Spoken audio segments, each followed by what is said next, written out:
انا عاوز افهم حاجه معلش.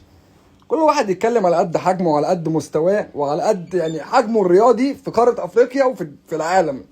الفيفا عارفه كل واحد وعارفه تمام كل واحد فينا، يعني عارفه كل واحد عارف تمام نفسه زي ما بيقولوا كده. تعمل لي كاس العالم وانفنتينو وبرونزيه وعمال رايح بطوله افريقيا واخد لي 7 8 بطولات في مش عارف 10 11 سنه وبطوله مش عارف كاس المحيط الهادي على المحيط الهندي، وعمال مشحطط نفسك وفي الاخر جايب لي جون واحد. يا راجل يا راجل يا راجل روح، يا راجل روح، زهقتني يا راجل، تعبتني وفضحتني النهارده. خليت رقبتي قد السيستمه في ام البلد والقاره.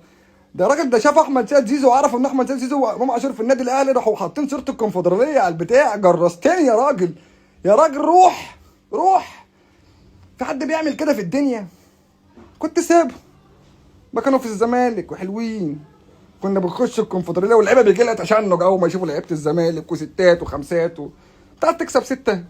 يا راجل اي حد من عندكم يتصل بينا هدف هدفين 3 4 5 انت تحت. انا ربنا فتحها عليا النهارده الحمد لله. طول عمره ربنا بيفتحها فيا، بيخش الاجوان فيا، النهارده فتحها عليا.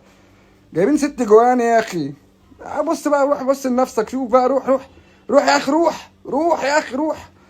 ده انت تحمد ربنا ان انا فوتت لك الماتش بتاعي في الدوري عشان شكلك وسط المجتمع والناس وعمال تقول لي اهلي وبطوله وانا بطل العالم وانا هاخد كاس العالم للانديه. ما رضيتش اكسر بنفسك، ما رضيتش تكسر بنفسك. قلت الواد خدت بالك، خليه يكسب الماتش جونين. يعني ايه يعني جونين؟ يعني ايه يعني كسبتني 2-1؟ يعني انا كسبان 6 النهارده. خد بالك من نفسك بقى، خد بالك من نفسك يا اخي.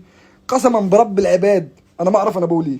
اقسم بدين الله القعده اللي انا قاعدها والمستوى اللي انا عامله ده ورب العزه انا ما اعرف ايه اللي حصل. انا يعني نزلت من فوق العظمه خلاص. بص بالطرشه، انا دماغي بتضرب بومب من كتر العظمه. كنت هتصل بكابتن محمود الخطيب اقول له بص هبعت لك الرجاله جايبين لك 3 اجوان وجايين يا كابتن عشان تبقى انت كسبان 4. برضه النادي الاهلي ليه وضعه كابتن محمود وبتاعه، وانجز بقى وايه اعمل فيها. ما انت كسبان 1 خدت بالك. فانت يعني العين دي قبل العين دي تحت امرك، وهو يوم بالنسبه لنا احنا هو يوم. فيعني الواحد يا اخي والله العظيم احنا يعني برضو الانديه الرياضيه والجماهير والناس دي، يعني كل واحد برضو الاخلاق والكرامه والمبادئ بتاعت نادي الزمالك. انا بتفرض عليا امور ان انا اتعامل معاك بطريقه معينه. انا ما ينفعش كنادي اهلي اغلبك ولا افرج عليك خلق الله. لازم انا اخليك تكسبني وتكسبني بمزاجي مش بمزاجك. ورب العزه انا لو قلت الكلام ده في يوم تاني انا لو قلته في المرايه في نفسي ابقى كداب. انا لو بكلم نفسي ابقى كداب. انا بلعب دي كداها وستيلونبوش مطلعنا السنه اللي فاتت. بس مش مهم، اللي فات فات، اللي فات مات. احنا في السنه دي كسبانين 6 النهارده وانت كسبان 1. شوف جمهورك قعد 90 دقيقه وجاب جون 1، وانا شوف 90 دقيقه جايب 6 جوان برنس انا بص والله العظيم. بص القعده ورب العزه ده انا شبح. اخواتي بالراحه عليا في الكومنتات والنبي السلام عليكم.